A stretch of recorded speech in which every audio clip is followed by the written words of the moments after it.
नमस्कार, देवभूमि उत्तराखंड के इस खास बुलेटिन में आपका बहुत बहुत स्वागत है। मैं हूं आपके साथ ऋतु। बुलेटिन की शुरुआत करेंगे बड़ी खबर के साथ। देहरादून में मुख्यमंत्री पुष्कर सिंह धामी का आज दिल्ली दौरा प्रस्तावित है। जेपी नड्डा के घर आयोजित कार्यक्रम में शिरकत करेंगे, जिसमें कि केंद्रीय मंत्रियों और बीजेपी के बड़े नेताओं के साथ मुलाकात हो सकती है।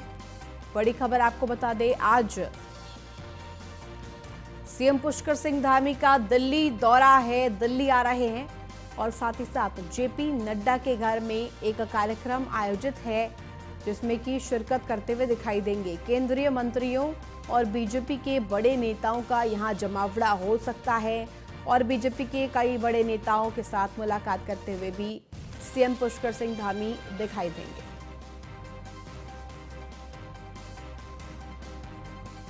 बड़ी खबर आप तक पहुंचा रहे हैं। जेपी नड्डा के घर पर कार्यक्रम प्रस्तावित है, जिसमें कि शिरकत कर रहे हैं सीएम पुष्कर सिंह धामी। आज दिल्ली दौरे पर मुख्यमंत्री पुष्कर सिंह धामी पहुंच रहे हैं।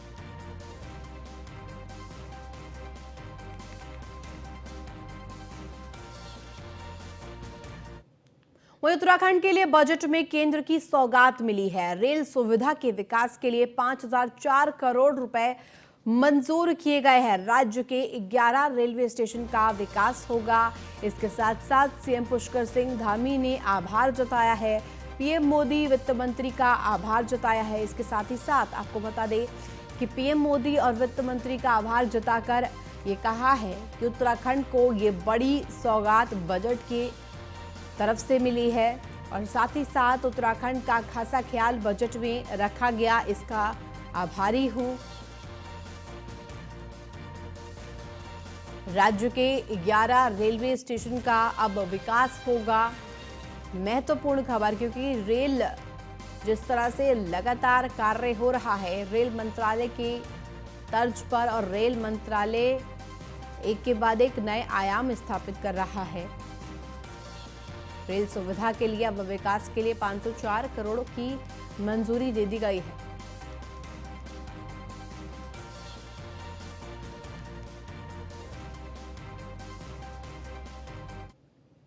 वहीं उत्तराखंड स्पेशल टास्क फोर्स ने राजस्थान के अजमेर में बीएएमएस की फर्जी डिग्री तैयार करने वाले मास्टरमाइंड इमलाक को गिरफ्तार कर लिया है। अब आरोपी पर शिकंजा कसने के लिए उसकी संपत्ति को कुर्क करने का प्रयास शुरू कर दिया गया है। आरोपी ने बाबा ग्रुप ऑफ कॉलेज के नाम से मुजफ्फरनगर में मेडिकल डिग्री कॉलेज खोला हुआ है, जहां से वो Rajiv Gandhi health and science university Karnataka के नाम से फर्जी डिग्री तैयार करता था। आरोपी इमलाक के कब्जे से बाबा ग्रुप ऑफ कॉलेज मुजफ्फरनगर से कई यूनिवर्सिटीज की जाली दस्तावेज और फर्जी डिग्री सहित जाली मोहर बरामद हुई है। पुलिस पूछताछ के सामने आया है कि आरोपी ने 100 से ज्यादा फर्जी डिग्रियां बांटी है। वहीं मुख्यमंत्री के निर्देश पर आरोपी इमलाक के खिलाफ गैंगस्टर एक्ट के अंतर्गत कार्रवाई करते हुए इसके द्वारा अवैध रूप से अर्जित की गई संपत्ति को कुर्क करने की कार्रवाई की जाएगी। और साथ ही साथ बता दें कि आरोपी खुद 10वीं पास है और मेडिकल कॉलेज के नाम पर वो ये रैकेट चला रहा था। आरोपी पर 25,000 का इनाम भी घोषित था।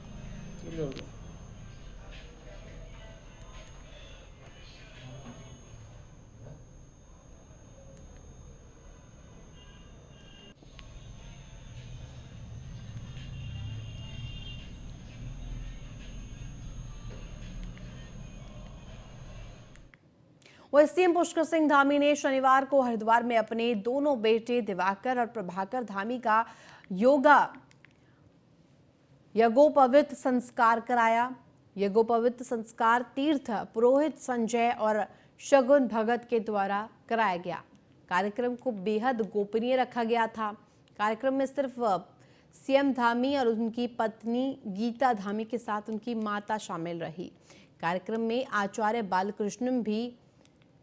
बालकृष्ण भी सीएम धामी के साथ दिखाई दिए।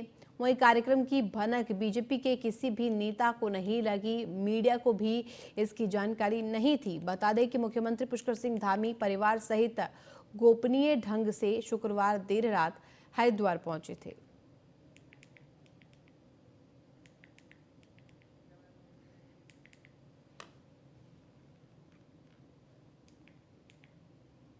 हमारे उत्तराखंड के माननीय मुख्यमंत्री पुष्कर सिंह जी धामी के बच्चों का जनेऊ संस्कार हुआ है। ये संस्कार हुआ है गांव कोठी नंबर 3। इसमें सम्मिलित उनके परिवार के सभी लोग थे, उनकी पत्नी, उनकी माताजी और बाहर से भी अन्य लोग थे, 1-2 विधायक भी थे और आचार्य बालकृष्ण जी भी थे। तो पूरे विधि विधान से अपने पहाड़ी कुमाऊं के रीति रिवाज से ये कार्य संपन्न हुआ। कितना जरूरी होता है ये जनेऊ संस्कार जो है?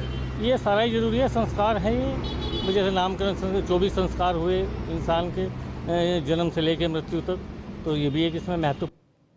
वहीं उत्तराखंड की ग्रीष्मकालीन राजधानी गैरसैंण के भराड़ीसैंण में शनिवार को पूर्व मुख्यमंत्री हरीश रावत ने विधानसभा भवन के गेट पर बैठकर 1 घंटे का मौन व्रत किया। इस दौरान हरीश रावत के साथ पूर्व विधानसभा अध्यक्ष गोविंद सिंह कुंजवाल भी मौजूद रहे। हालांकि विधानसभा भवन पर जाने से पहले पुलिस उन्हें रोक दिया था, जिसको लेकर कांग्रेस प्रदेश अध्यक्ष करण माहरा ने धामी सरकार पर तानाशाही का आरोप लगाया है।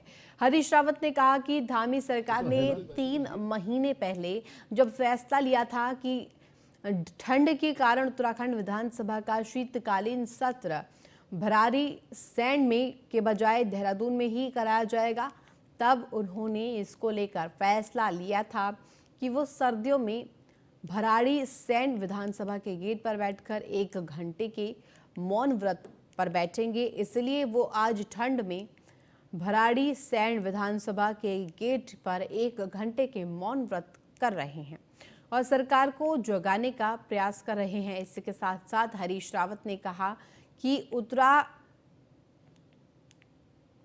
और भराड़ीसैंण के सवाल पर उनका ये मौन व्रत राज्य की जनता को समर्पित है।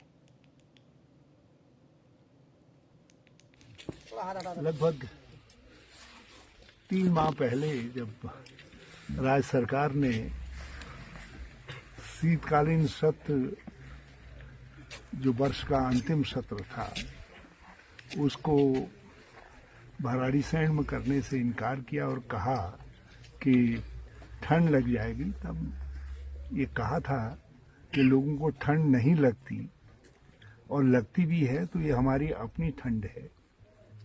मैं 1 घंटे का मौन उपवास, मौन व्रत भराड़ीसैंण में रखूंगा। आज उसी के फॉलोअप में हम यहाँ पर आए हैं और यहाँ मुझे बहुत दुख के साथ कहना पड़ रहा है, जिस भवन के दरवाजे जनता जनार्दन के लिए खुले रहने चाहिए थे, वहाँ पर न केवल ताला लटका है, बल्कि मुझे भी और मेरे साथ संयोग से इस विधानसभा के एक पूर्व अध्यक्ष भी बैठे हुए हैं, उनको मुख्य भवन के सामने उपवास के लिए 1 घंटे के मौन व्रत के लिए नहीं जाने दिया जा रहा है। मैंने फैसला लिया है कि मैं माननीय स्पीकर और माननीय मुख्यमंत्री दोनों के इस कदम की निंदा करता हूं और ये राज्य के लिए एक शर्मनाक स्थिति है जो पैदा की गई है और एक गैरसैंण और गैरसैणियत के अपमान पर नमक छिड़कने जैसा काम है।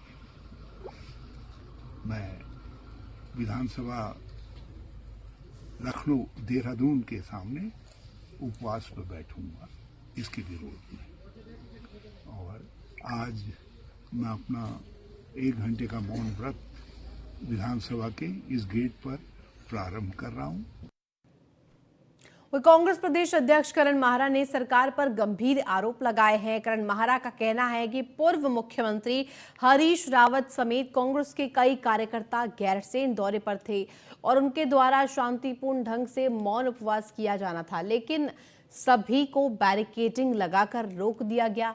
करण माहरा ने आरोप लगाया है कि सरकार गैरसैंण के विकास को लेकर बिल्कुल भी गंभीर नहीं है।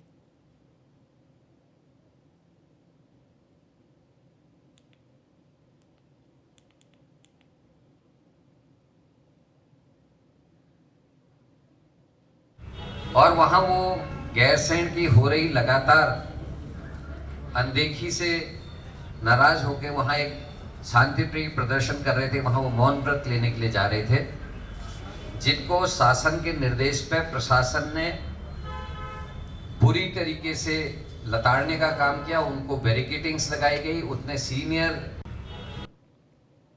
वहीं औली में विंटर गेम्स को लेकर स्थिति साफ हो गई है। स्कीइंग और स्नोबोर्ड के सचिव ने औली विंटर गेम्स की नई तारीखों का ऐलान कर दिया है। औली में 23 से 26 फरवरी तक नेशनल सीनियर और junior alpine ski and snowboard championship की तारीख घोषित हो गई है। पहले फरवरी 2 से फरवरी 8 तक नेशनल चैंपियनशिप का आयोजन होना था, लेकिन जोशीमठ में आई आपदा और बर्फ ना होने के चलते गेम्स की तारीख बढ़ाई गई है। विंटर गेम्स में फिश रेस और अल्पाइन स्काइंग की सलालम और जॉइंट सलालम सहित स्नोबोर्ड की जूनियर सीनियर प्रतियोगिता सहित अन्य वर्ग में प्रतियोगिता संपन्न होंगी। विंटर गेम्स का आयोजन करना सेफ औली का संदेश देने के साथ साथ आगामी चारधाम यात्रा और पर्यटन के लिहाज से बेहद महत्वपूर्ण माना जा रहा है, क्योंकि जोशीमठ आपदा को लेकर देश विदेश के लोगों के अंदर जो खौफ बैठा हुआ है वह इन गेम्स के आयोजन के बाद दूर होने की बात कही जा रही है। औली में विंटर गेम्स होंगे, केवल हमारी तिथि वो भी बर्फबारी थोड़ा लेट होने के कारण उसको चेंज हुई है। उसके लिए हमारे उत्तराखंड पर्यटन विकास परिषद से जो भी हमारे एडिशनल चीफ एग्जीक्यूटिव ऑफिसर जो एडवेंचर टूरिज्म को देखते हैं, उन्हें स्वयं 2 बार दौरे कर लिए हैं।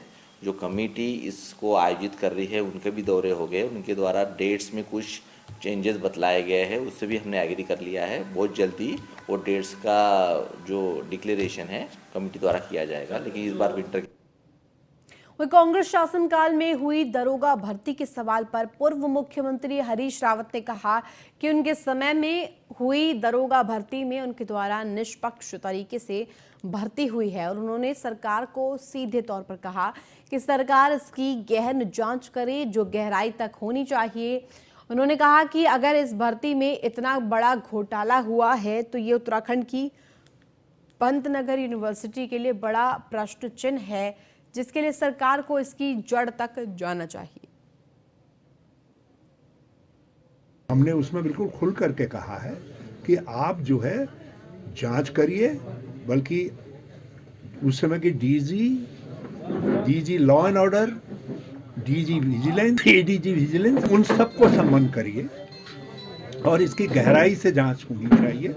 यदि पंतनगर जैसा विश्वविद्यालय इस तरीके के भ्रष्टाचार का कारण बन सकता है तो ये निश्चित तौर पर जो है चिंता का विषय है और इसके लिए मैं मांग करता हूं कि सरकार जो है गहराई तक जाए और अंतिम छोर तक पहुंचे। वहीं उत्तराखंड बेरोजगार संघ के अध्यक्ष बॉबी पंवार ने देहरादून में प्रेस कॉन्फ्रेंस की और सरकार से भर्ती परीक्षाओं में गड़बड़ी की जांच सीबीआई से कराने की मांग की। बॉबी पंवार ने कहा कि बेरोजगार संघ ने समय समय पर सरकार को भर्ती परीक्षाओं में हो रही गड़बड़ियों की जानकारी दी, जिसके बाद जांच शुरू हुई। लेकिन हमारी मांग है कि सरकार सभी भर्ती परीक्षाओं की सीबीआई से जांच कराए और असल दोषियों को जेल भेजने का काम करे। भाजपा नेता की अगर मैं बात करूं, वीडियो में कई भाजपा नेताओं के नाम सामने आए।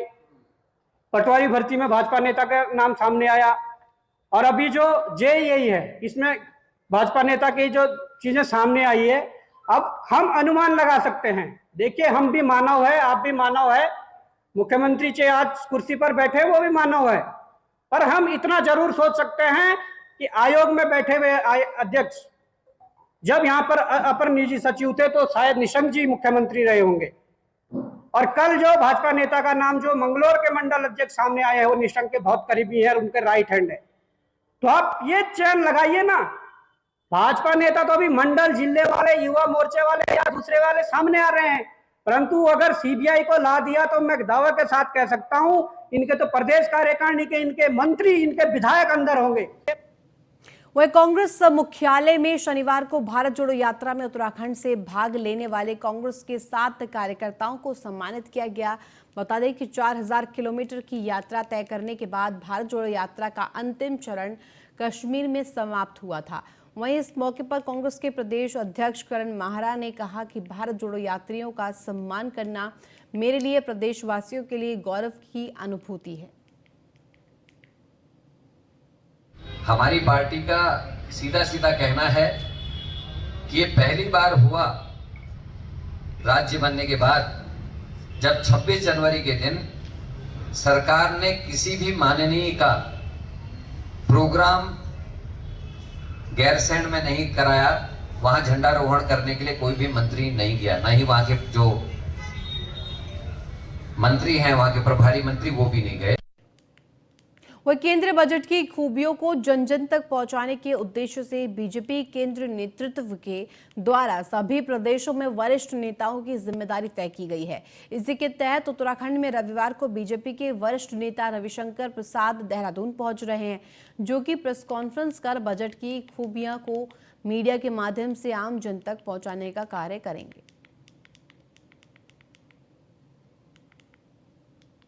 केंद्रीय स्तर पर सभी प्रदेशों में हमारे वरिष्ठ नेताओं को कहीं न कहीं किसी प्रदेश में प्रेस कॉन्फ्रेंस के लिए, विचार गोष्ठियों के लिए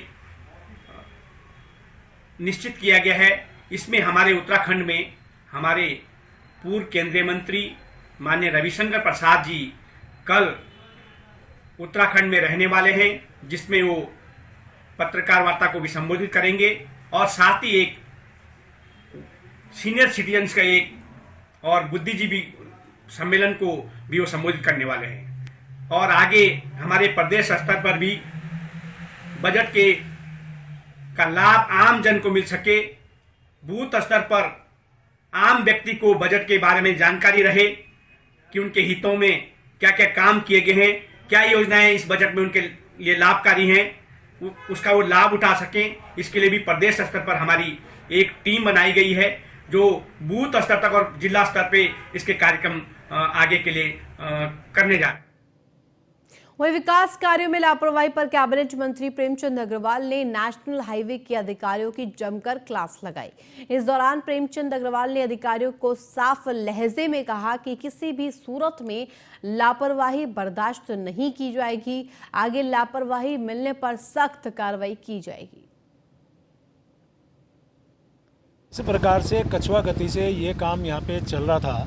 निश्चित रूप से मुझे मेरे विधानसभा क्षेत्र के इस कार्य में मैं इनकी सीधी लापरवाही समझ रहा हूँ विभाग की। और मुझे ये भी कहना है कि जो जगह जगह इन्होंने काम छोड़ा, अनेकों घटनाएं लगभग यहाँ पे हुई हैं। ये तो भगवान का शुक्र है कि कोई कैजुअलिटी नहीं हुई। और उसके बावजूद जब यहाँ पानी आता है तो पानी का जो फ्लो और पूरे उसके कारण घरों में, दुकानों में, अन्य स्थानों पे जाता है, जिसके कारण लोगों को और दिक्कत हो रही है। आज जो अधिशासी अभियंता हैं हमारे एनएच के, उनके अवर अभियंता हैं, सहायक अभियंता, सबके साथ मुआयना इनको दिखाया। एक अच्छी बात यह कि इन्होंने स्वीकार किया है, इन्होंने स्वीकार किया है। और लगभग 7 करोड़ 85 लाख का 7.5 करोड़ का ये काम था। मैंने कहा कि 3 दिन के अंदर काम स्टार्ट करें और साथ में जो ठेकेदार है उसके खिलाफ 3 दिन के अंदर कार्रवाई करें, विभागीय कार्रवाई। और जैसा इन्होंने मुझे बताया कि 31 मार्च 2023 तक ये काम पूरा समाप्त होगा, नहीं होगा तो क्यों ना इनके खिलाफ कार्रवाई की जाए। ठेकेदार को पूरा राइट ऑफ वे हम नहीं दे पाए। जहां नालियां बन रही हैं वहां पे दूसरे विभागों की यूटिलिटी आ जा रही हैं बीचों बीच। वो यूटिलिटी शिफ्टिंग न होने के कारण और इंक्रोचमेंट के कारण ये काम पिछले 1 साल से रुका हुआ है।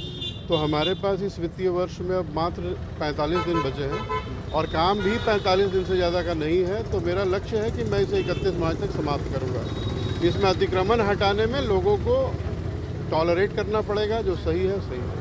पुलिस आपने अतिक्रमण हटाने को सहयोग मांगा है, पुलिस ने आपको सहयोग किया नहीं किया? पुलिस ने हमें सहयोग दिया है। यहाँ पे अभी हमने प्रयास नहीं किया है, इसके पहले जोगीवाला में था, हमें पूरा सहयोग था प्रशासन का।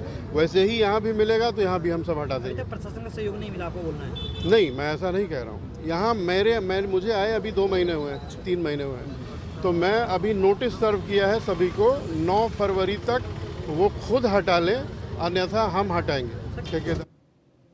वही देवभूमि उत्तराखंड को नशा मुक्त बनाने के लिए उत्तराखंड पुलिस की तरफ से लगातार अभियान चलाए जा रहे हैं। राज्य में पुलिस की तरफ से एंटी नारकोटिक टीम बनाई गई है, जो लगातार पूरे प्रदेश भर में एसटीएफ के माध्यम से अभियान चलाए हुए है। एडीजी लॉ एंड ऑर्डर भी वी मुरुगेश्वन की माने तो साल 2022-23 में 1400 मामले मादक पदार्थ बरामदगी के दर्ज हुए, जिसमें 1700 लोगों को गिरफ्तार किया गया है। साथ ही 17 किलो से ज्यादा मादक पदार्थ जब्त किए गए हैं, जिनकी कीमत 22 करोड़ से ज्यादा आंकी गई है। मुरुगेश्वन ने कहा कि पुलिस का यह अभियान जारी रहेगा ताकि 2025 तक उत्तराखंड प्रदेश को नशा मुक्त बनाया जा सके। डिस्ट्रिक्ट लेवल पे हर स्कूल कॉलेज में एक ड्रग्स कमेटी है, डी ड्रग्स कमेटी बनाई है। स्कूल की एडमिनिस्ट्रेशन और पुलिस और डिस्ट्रिक्ट एडमिनिस्ट्रेशन को मिला के उस कमेटियों के तहत से अवेयरनेस का भी कार्रवाई की जा रही है। अभी तक जो कार्रवाई है उसमें क्या लगता है कि उत्तराखंड राज्य से या बाहर से ही ये तस्करी ज्यादा हो पा रही है? देखिए, इधर 2 तरीके के हैं। एक तो बाहर से आ रही है जो स्मैक है, जो वैसे ड्रग्स है। दूसरा कुछ यहाँ हमारे इंटीरियर क्षेत्रों में भी ये भांग से रिलेटेड जो चरस वगैरह वो उसको तैयार करके बेच रहे हैं, वो नीचे की तरफ जा रहा है। ये दोनों तरफ से भी चल रही है, उन दोनों के खिलाफ हमारी कार्रवाई चल रही है। वही उधम सिंह नगर पुलिस ने 20,000 के इनामी राजवीर को दिल्ली से गिरफ्तार किया है। राजवीर यूपी के बदायूं के रहने वाला है। पुलिस राजवीर के आपराधिक इतिहास को खंगालने में जुटी है।